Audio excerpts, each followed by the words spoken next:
अयोध्या फैसले पर supreme court में क्यूरेटिव पिटीशन दायर की जाएगी। ये पिटीशन बाबरी मस्जिद एक्शन कमेटी की जानिब से दायर की जाएगी।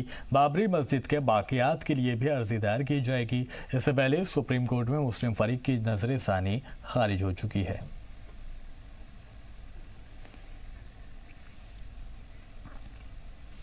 और चलिए अब आपको बताते हैं कि सूरज ग्रहण आज कैसे कैसे लगा। मतलब ये कि वक्त के लिहाज से सूरज ग्रहण के सीक्वेंस को किस तरह से देखा गया वो आपको समझाते हैं।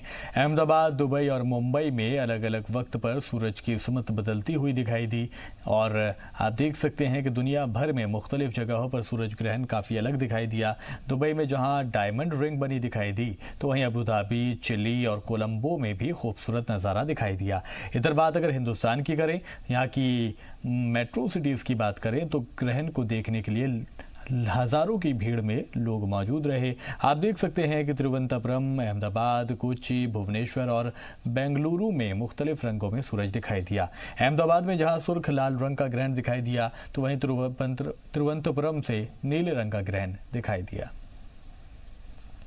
तो देखिए कि तस्वीरें थोड़ी थोड़ी देर के बाद ही सूरज की आकार भी बदल रहा था, उसका रंग भी बदलता हुआ दिखाई दे रहा था। और दुनिया भर में मुख्तलिफ जगहों पर सूरज ग्रहण काफ़ी अलग दिखाई दिया। इस तरह के ग्रहण को परेशानी की नज़र से भी देखा जाता है, जिसे लेकर हिंदुस्तान के मजहबी मकामात पर रहमत के लिए पूजा और दुआएं भी मांगी गईं। एक रिपोर्ट आपको दिखाते हैं।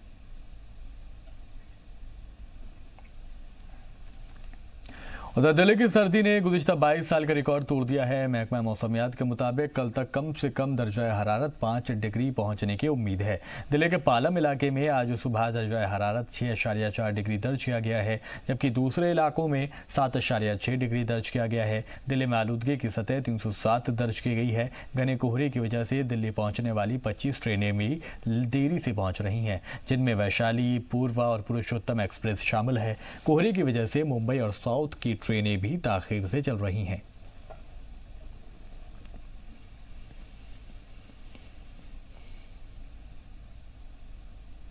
तो तस्वीरें आप देख सकते हैं जहां पर सर्दी की वजह से लोगों का हाल बेहाल है। ट्रेनें जो हैं वो देरी की वजह से लोगों का हाल बेहाल है। ट्रेनें जो हैं वो देरी से चल रही हैं।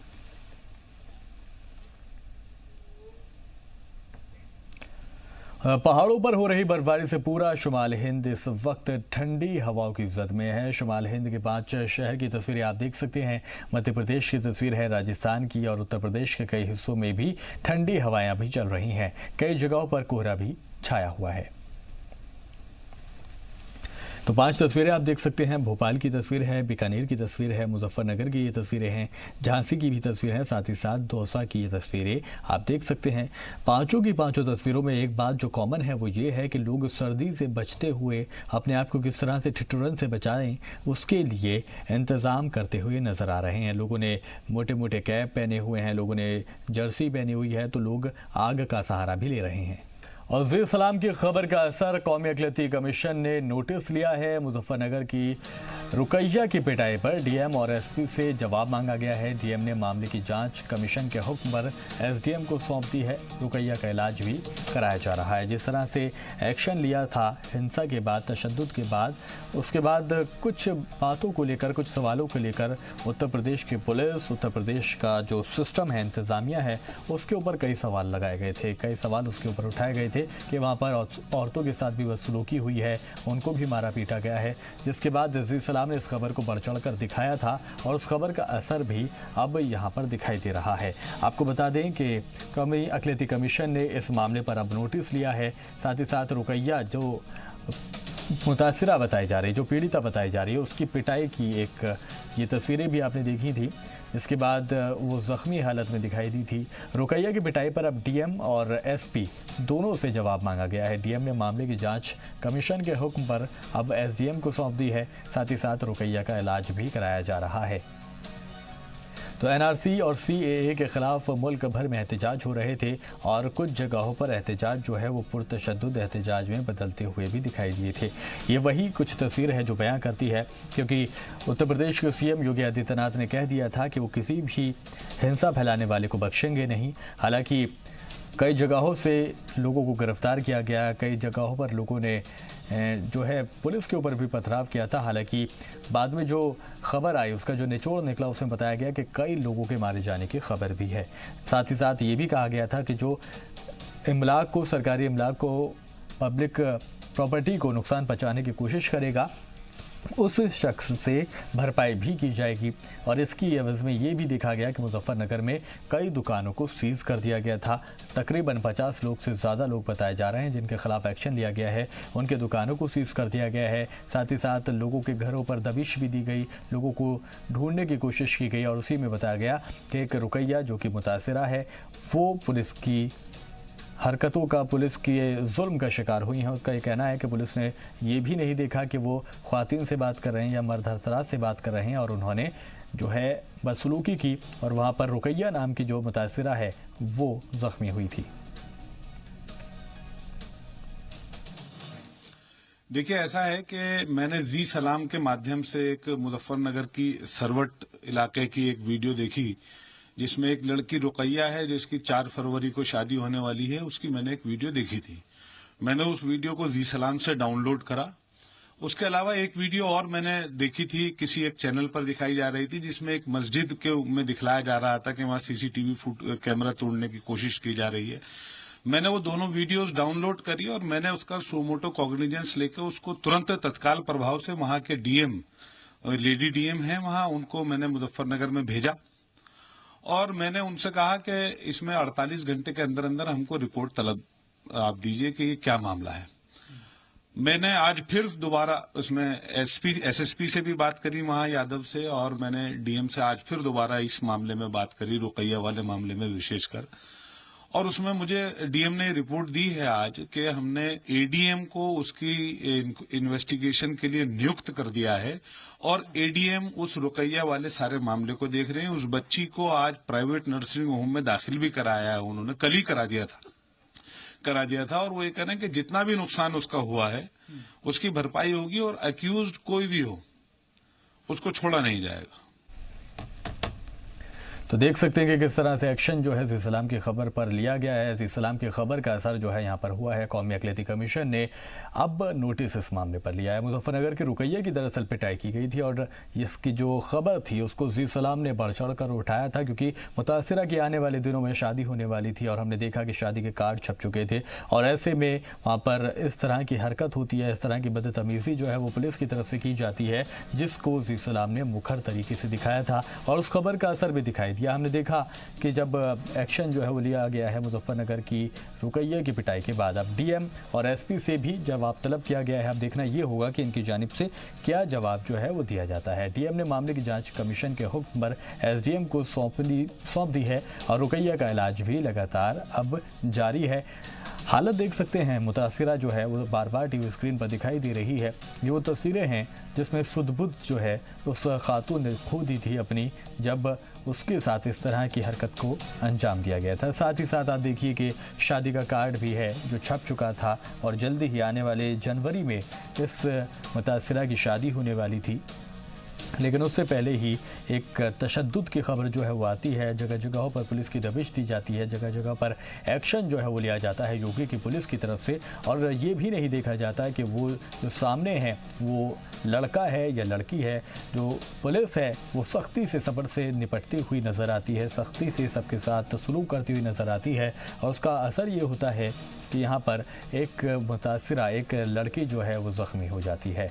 और जी सलाम इस खबर को दिखाता है कि यहाँ पर ठीक है, अगर आप मर्द हजरात से अगर सख्ती करते हैं तो वो एक बार के लिए काबिल बर्दाश्त है, लेकिन अगर खातून के साथ ना इस तरह की हरकत की जाती है तो उसके ख़िलाफ़ एक्शन भी होना चाहिए। और जी सलाम ने इस खबर को दिखाया था और ख़ास मौक़ों पर इसको उठाया भी गया था, आला अफसरान तक इसको पहुंचाने की कोशिश भी की गई थी और इसका असर ये दिखाई दिया कि कौमी अक़लियती कमीशन ने नोटिस अब इस खबर पर लिया है और मुजफ्फरनगर की रुकैया की पिटाई पर डीएम भी और एसपी भी दोनों से अब जवाब मांगा गया है। अब देखना ये होगा कि अपनी इस बात का जवाब जो है डीएम की तरफ से भी और एसपी की तरफ से भी किस तरीके से दिया जाता है। डीएम ने मामले की जांच कमीशन के हुक्म पर अब हुक्म दे दिया गया है और एडीएम को जांच जो है वो सौंप दी गई है। साथ ही साथ रुकैया का इलाज भी अस्पताल में कराया जा रहा है। तो ये इसी महीने की बात है जब एनआरसी और सीएए के खिलाफ मुखालफत हो रही थी, लोग सड़कों पर उतरे हुए थे, एहतजाज किया जा रहा था। हालांकि कुछ जगहों पर शरपसंद अनासिर जो हैं वो सड़कों पर उतरे हुए दिखाई दिए और उन्होंने क्या कुछ जगहों पर शांति को भंग करने की कोशिश की थी और कुछ जगहों पर पुलिस को एक्शन का सहारा भी लेना पड़ा था। पुलिस ने जो है आंसू गैस का इस्तेमाल भी किया था, तो पुलिस पर भी कुछ लोगों ने एक्शन लिया था और पुलिस के ऊपर पथराव भी किया था। तो दोनों तरफ से इस तरह की खबरें, इस तरह की बातें जो हैं वो देखी गई थी। अब ये खबर आ रही है कि यहाँ पर पुलिस जो है वो जल्दी ही इसके खिलाफ, या यूँ कहिए कि पुलिस के जो ये रवैया रहा था इस पर सवाल उठ रहे हैं। और चाहे वो एसपी रहे हों या फिर डीएम हो रहे हों, इन सभी से, इन दोनों से ही, क्योंकि ये इनकी जवाबदेही बनती है कि किस तरह से सलूक जो है उनकी पुलिस कर रही है। और दोनों से जवाब तलब किया गया है। जवाब में क्या कुछ डीएम कहते हैं, क्या कुछ एसपी कहते हैं, वो भी देखना होगा। लेकिन फिलहाल के लिए एडीएम को जाँच का हुक्म दे दिया गया है।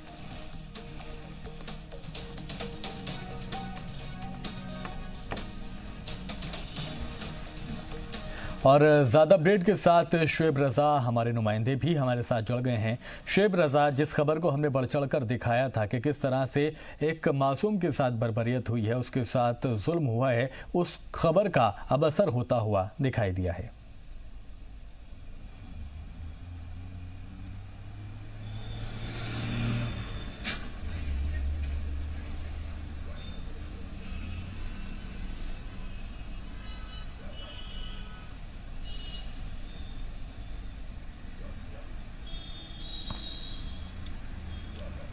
देखिए शफान, जाहिर सी बात है कि 2 दिन पहले ये तस्वीरें सामने आई थी, क्योंकि जुमे की रात का ये पूरा वाकया है जब पुलिस पर भी इल्जाम लगे थे।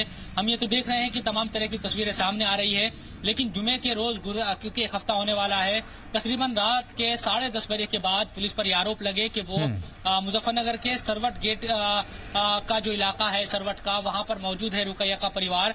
तो घर में घुसी और रुकैया के सर पर उन्होंने डंडा मारा और उनका जो, क्योंकि शादी होने वाली है रुकैया की 4 फरवरी को, तो उनका जो दहेज का सामान था वो भी वहां पर तोड़ दिया। 6 टाके रुकैया को आए और रुकैया ने ये भी हमें बताया था कि वो मेडिकल कराना चाहती थी ताकि जो उनके साथ हुआ उसके खिलाफ वो रिपोर्ट दर्ज करा सके, लेकिन उनका मेडिकल तक नहीं हुआ सरकारी अस्पताल में। जिसके बाद हमने खबर दिखाई कि क्या वाकई ऐसा हुआ है, क्योंकि बड़े संगीन इल्जाम पुलिस पर लगे थे।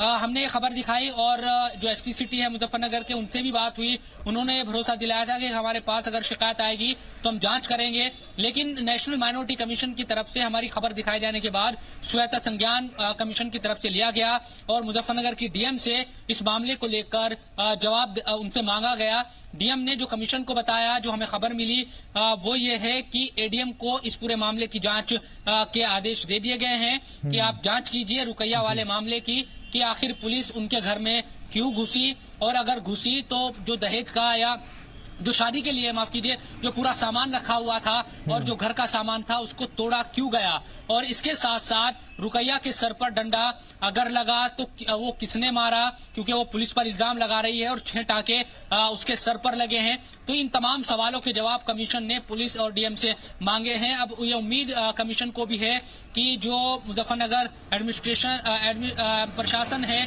वो इस पूरे मामले को सही तरीके से डील करेगा, क्योंकि कमीशन के पास लगातार शिकायतें आ रही है। और हमारी चेयरमैन से भी कुछ देर पहले बात हुई, जो गयूरुल हसन है नेशनल कमीशन फॉर माइनॉरिटीज के, उनकी तरफ से भी ये कहा गया कि 20-21 लोगों की मौत हुई है। कमीशन को इस तरह की जानकारी लगातार मिल रही है। तो कहीं ना कहीं एक टीम भी हो सकता है कि आने वाले दिनों में कमीशन की मेरठ, मुजफ्फरनगर, बिजनौर या इन तमाम इलाकों में जाए और वो इन तमाम चीजों को देखे कि दरअसल वहां पर किस तरह की बातें हो रही है, क्योंकि अलग अलग तरह की खबरें हैं। हमने तो देखा है कि वहां पर तशद्दुद हुआ है, तशद्दुद किसी की तरफ से भी हो उसको सही नहीं कहा जा सकता, लेकिन दूसरी तरफ इस तरह की जब खबरें आ रही है तो उस पर भी कहीं ना कहीं कमीशन अब संज्ञान लेता हुआ नजर आ रहा है। और हमने जो खबर दिखाई थी उस पर अब कमीशन ने संज्ञान लिया है और इस पूरे मामले की जांच के आदेश मुजफ्फरनगर डीएम की तरफ से दिए गए हैं और एडीएम को जांच करने के लिए कहा गया है। ठीक है, बहुत शुक्रिया शोएब इस तमाम जानकारी के लिए। तो कमिश्नर ने पूरी तरह से इस रिपोर्ट को देखा और उसके बाद एक्शन लिया गया है। मुजफ्फरनगर के एडीएम को मामले की जांच सौंपी गई है। खुफिया एजेंसी के हवाले से खबर आ रही है कि पाकिस्तान में खालिस्तानी हामी दहशतगर्दाना तंजीमों के बीच अहम मीटिंग हुई है, जिसमें हिंदुस्तान में दहशतगर्द सरगर्मियां बढ़ाने पर भी फैसला हुआ है। खुफिया एजेंसियों को शक है कि पंजाब में दहशतगर्दाना हमले के लिए पाकिस्तान के जरिए हथियारों की सप्लाई की कोशिशें भी तेज कर दी गई हैं। दहशतगर्दाना तंजीम बब्बर खालसा और खालिस्तान जिंदाबाद फोर्स पाकिस्तान हैंडलर के जरिए पंजाब में असलह की स्मगलिंग करने की कोशिश में हैं। राजस्थान और हरियाणा में भी खालिस्तानी हामी तंजीमों का मूवमेंट देखा गया है। खुफिया इनपुट के बाद सरकार ने BSF, NIA, रॉ और IB को खालिस्तानी हामी दहशतगर्दों से जुड़ी सरगर्मियों पर नजर रखने को कहा है। उधर झारखंड असेंबली इंतखाबात में शानदार जीत हासिल करने वाली इत्तेहादी जमातें हुकूमत साजी के अमल में जुट गई हैं। इसी कड़ी में JMM के लीडर और वजीर आला ओहदे के दावेदार हेमंत सोरेन ने आज RJD सुप्रीमो लालू प्रसाद यादव से मुलाकात की। रांची जेल में बंद लालू प्रसाद से मुलाकात के बाद सोरेन ने सबको साथ लेकर चलने की यकीन दहानी कराई। हलफबर्दारी को लेकर हेमंत ने बताया कि उन्होंने PM मोदी को भी तकरीब में शामिल होने की दावत दी थी, लेकिन मसरूफियत की वजह से वो यहाँ नहीं पहुंच रहे हैं। फिर भी वो रियासत के सभी जमातों को दावत देंगे ताकि सबकी मदद से हुकूमत अपना काम करे। इस चुनाव में आपको मालूम होगा तलखी बारी बातें आ गई थी और चूंकि हम लोग कोई द्वेष भाव से राजनीतिक ये में काम नहीं करते हैं और इस राज को दिशा देने के लिए जितनी सत्ता पक्ष की भूमिका होगी उतने ही बराबर की भूमिका हमारे विपक्षों की भी होगी। शपथ ग्रहण समारोह में आदरणीय प्रधानमंत्री जी से भी हमने समय मांगा था कि हमें समय दिया जाए, उनको भी हम इस समारोह में हिस्सा बनाना चाहते थे, लेकिन उनका व्यस्तम कार्यक्रम की वजह से शायद वो नहीं आ पाएंगे।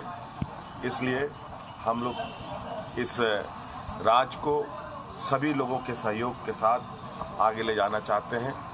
सभी हमारे राजनीतिक दल जितने भी हैं पक्ष विपक्ष के उन सभी लोगों को साथ।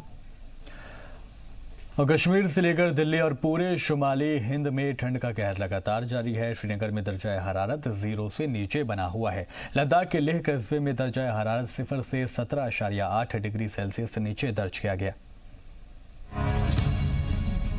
मुल्क के सबसे शुमाली कोने कश्मीर से लेकर राजधानी दिल्ली और पूरे शुमाली हिंद में ठंड का सितम जारी है।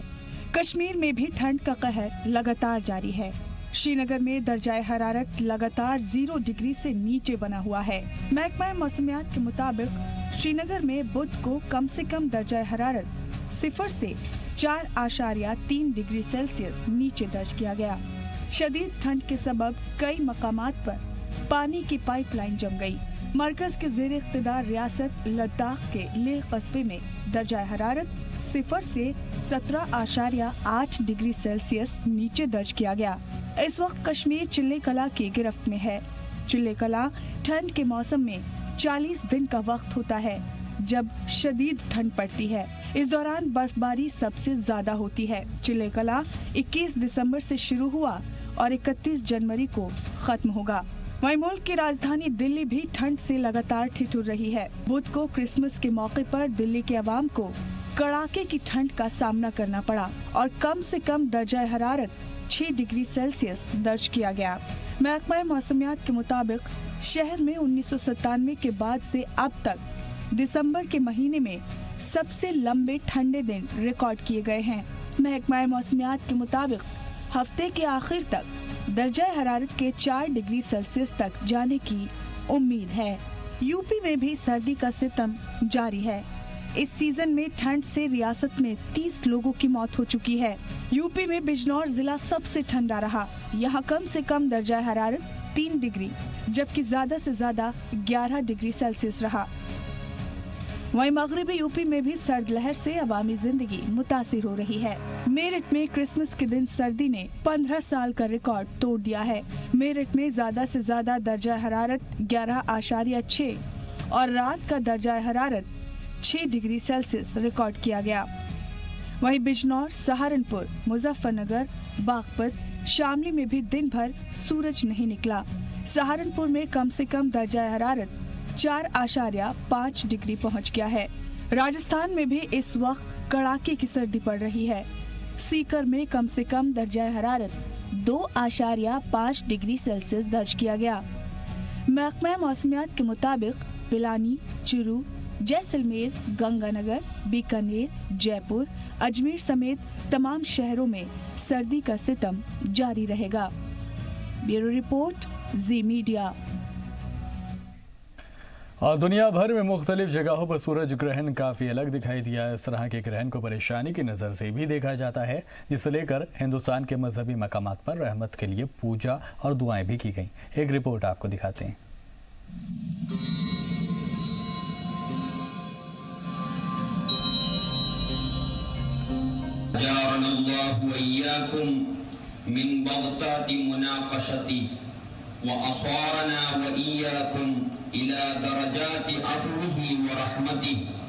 सूरज ग्रहण को लेकर दुनिया भर में हलचल रही।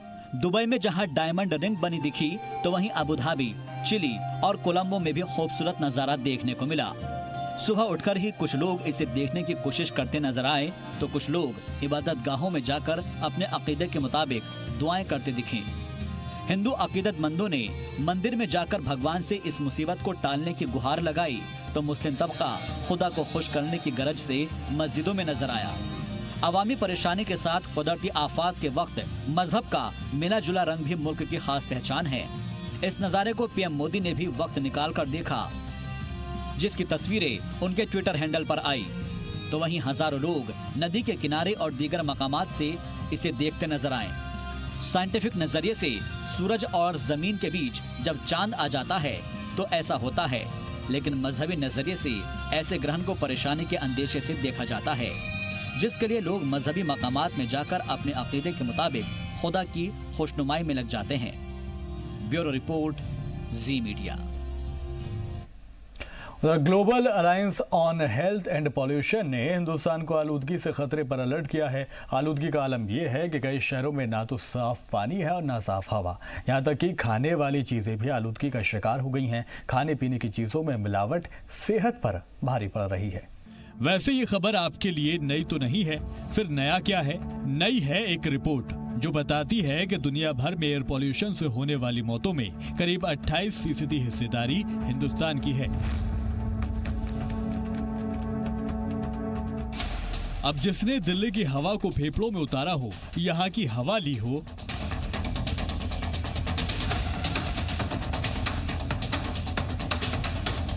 यहाँ की संगीन और बेहद संगीन खतरनाक हवा के कांटों पर नजरें टिकाकर आंख जलाई हो, वो जानते हैं कि एयर पॉल्यूशन यानी फिजाई आलूदगी किस हद तक खतरनाक हो रही है।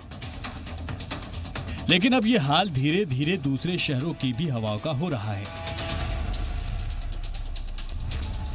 पूरे भारत में ही ये एयर क्वालिटी इंडेक्स जो है, जहाँ पे मेजरमेंट भी नहीं हो रहा है। एयर क्वालिटी इंडेक्स जो है 2-3 चीजों पे बेसिकली डिपेंड करता है। उसमें सबसे बड़ा जो उसमें हिस्सा होता है वो व्हीकुलर जो पोल्यूशन होता है उसका होता है। तो व्हीकल तो अब सब जगह हैं। छोटे छोटे शहरों में भी अब व्हीकल्स इतने ज्यादा हो गए हैं, गाड़ियां ज्यादा हैं, इतनी ज्यादा पोल्यूशन है और उस पर कोई रेगुलेशन भी नहीं है। हालात यूं समझिए कि दुनिया भर में होने वाली मौतों में 9% मौतों की वजह फिजाई आलूदगी है। जिंदगी चलानी है तो सांस लेनी पड़ेगी। अब जिंदा रहना है तो उसके साथ जिंदगी लेने देने वाले अनासिर का इस्तेमाल हमारी मजबूरी। सच ये है कि कोई मुतबादिल अपने पास है ही नहीं। है तो बताइए। लेकिन ये हालत तब है जब हिंदुस्तान ने दुनिया में सबसे कम कार्बन खारिज करने वाले मुल्कों में खुद को शामिल किया है, वरना अंदाजा लगाइए हालात क्या होते। Global alliance on health and pollution की रिपोर्ट बताती है कि पानी और हवा की आलूदगी से भारत में 20 लाख मौतें हर साल होती हैं। इसके बाद नाइजीरिया, इंडोनेशिया और पाकिस्तान का नंबर आता है। अमेरिका इस लिस्ट में 7वें नंबर पर है, जहां फिजाई आलूदगी की वजह से हर साल करीब 2 लाख लोगों की मौत होती है। वायु में जो पोल्यूशन होता है उसकी वजह से लंग्स की बीमारी होती है और ये पूरे ही देश में हर जगह से ये सूचना आ रही है कि लंग्स की बीमारी हो रही है लोगों को। बच्चों में ऑलमोस्ट 50% कह रहे हैं कि बच्चों में ये बीमारी ऐसी आ रही है। इसमें कोई दो राय नहीं कि तेजी से बढ़ते पॉल्यूशन ने हवा में सबसे ज्यादा जहर घोलना शुरू कर दिया है। स्मॉग का फैलता जाल जहरीले हद तक पहुंच चुका है। रिपोर्ट बताती है कि आलमी सतह पर फिजाई आलूदगी सबसे ज्यादा बीमारियों की वजह बन चुकी है। इसके चलते सबसे ज्यादा मौतों के मामलों में चीन के बाद हिंदुस्तान का ही नंबर आता है। लेकिन बात सिर्फ हवा तक नहीं है। आलूदगी बड़े पैमाने पर हमारी जिंदगी के हर हिस्से पर धीरे धीरे असर डाल रही है।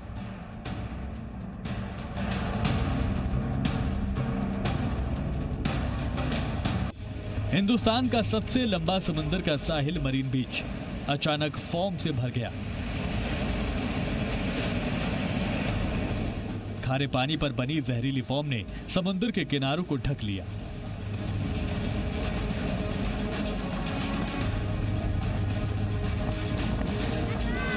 साहिलों के किनारे पर रहने वाले लोगों और टूरिस्टों को बीच से दूर रहने की हिदायत दी गई है, क्योंकि जहरीली फॉर्म की वजह से जिल्द की बीमारी लाहक होने का खतरा था।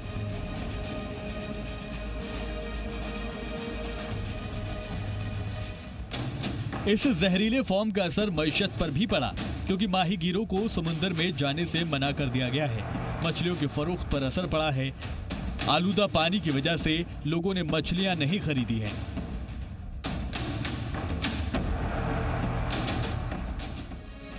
एक्सपर्ट्स के मुताबिक सीवेज के पानी के समंदर में मिलने की वजह से जहरीला फॉर्म बना था। GAHP की रिपोर्ट के मुताबिक सैनिटेशन की सही इंतजाम और सीवेज सहूलत न होने की वजह से भी तमाम तरह की बीमारियां पानी के जरिए फैलती हैं, जिससे खतरनाक बीमारियों से होने वाली मौतों की तादाद में इजाफा हो रहा है। लेकिन फॉर्मिंग और आबी आलूदगी सिर्फ हिंदुस्तान का मसला नहीं है। ऑस्ट्रेलिया में भी समुद्र में फॉर्म उठ रहा है। इसके अलावा चीन की करीब 40% नदियां आलूदा हैं। चीन की येलो रिवर के पानी में करीब 10% सीवेज है। हवा के बाद पानी का हाल इस कदर बिगड़ रहा है कि यह हमारी रगों में दौड़ने वाले खून से लेकर हमारे डाइजेस्टिव सिस्टम और ब्रेन तक पर असर कर रहा है। और इसमें सबसे ज्यादा खतरनाक है प्लास्टिक।